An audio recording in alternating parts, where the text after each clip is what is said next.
votes. And you know where they're finding them? By the way, in I think 6 out of 10 House races now. This is not the Senate. This is not Florida. This is another matter. Are close to being flipped to the Democrats based on provisional ballots. You know, I was questioned at the time they submit the ballot, either on election day or early voting absentee. They're eligible if they're legal, rather than tie everybody up on election day. Senate leaders had an election day, and that determined who the new leaders for the Republican majority of the Senate are. That is going on.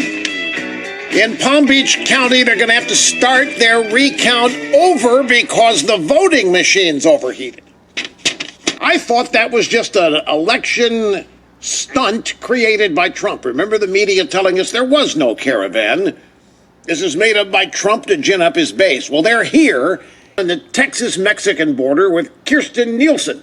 Military is just there in a support situation. Meanwhile, the Republicans are having a press conference on who won their leadership election today. That is going on.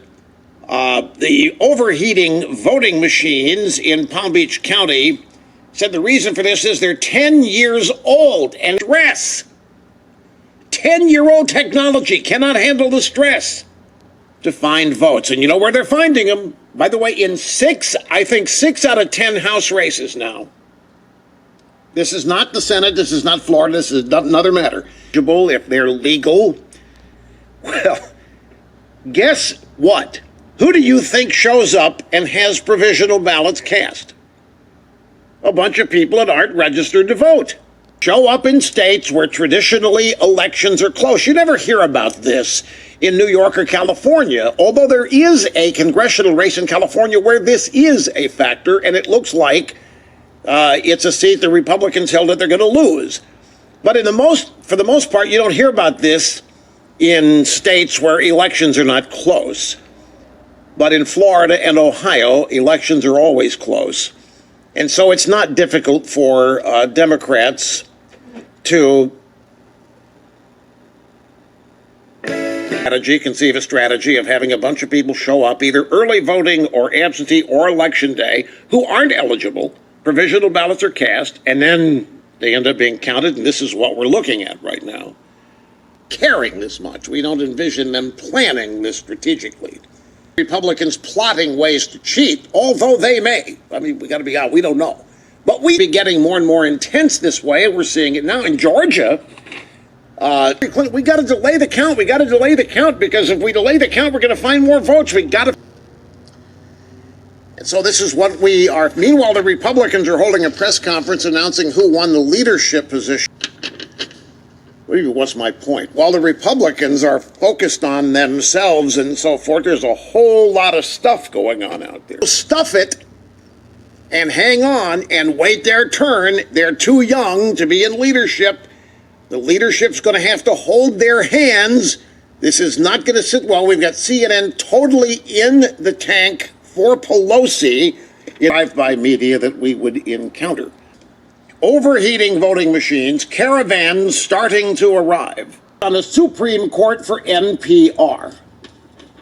I forget what her first name is, but her last name is And the judge, a federal judge, has ordered Georgia to wait until Friday to certify the results of their midterm elections. The judge says she's acting over concerns about the state's voter registration system and the handling of provisional ballots again. Here we are. Do you know who the judge is? The judge is the sister of Nina Totenberg, who reports on the Supreme Court for NPR.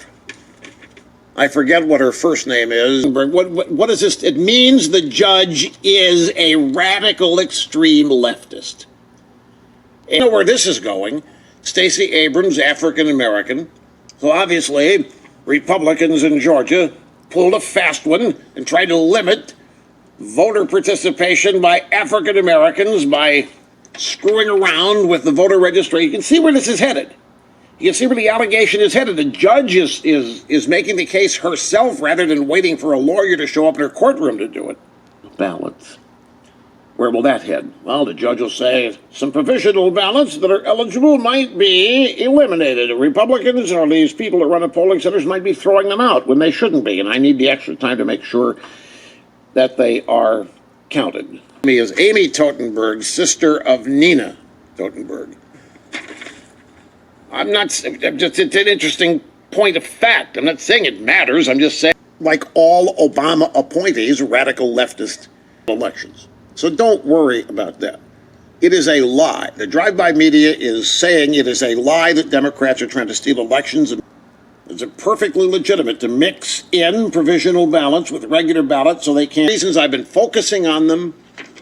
And we haven't even gotten to the ballots of undervotes and overvotes. The caravan that was never going to make it to the U.S. border is now at the U.S. border. The same caravan that we were assured would never reach us because it was impossible to walk 1,000 miles is showing up at the border in Tijuana. And guess what? They took buses. They took lots of buses, brought them to the border. And it turns out that there was a guy down there embedded with this particular caravan, and he took video. He posted it on Facebook. He appeared on Fox last night. And a splinter group from Migrant Caravan, first to arrive in Tijuana. Are you telling me that lesbian, gay, bisexual, and transgenders have a splinter group that's in the caravan? Speak about this. Don't misunderstand. A group of LGBT bike migrants who were part of a massive caravan slowly marching toward the U.S. border of Tijuana Sunday. First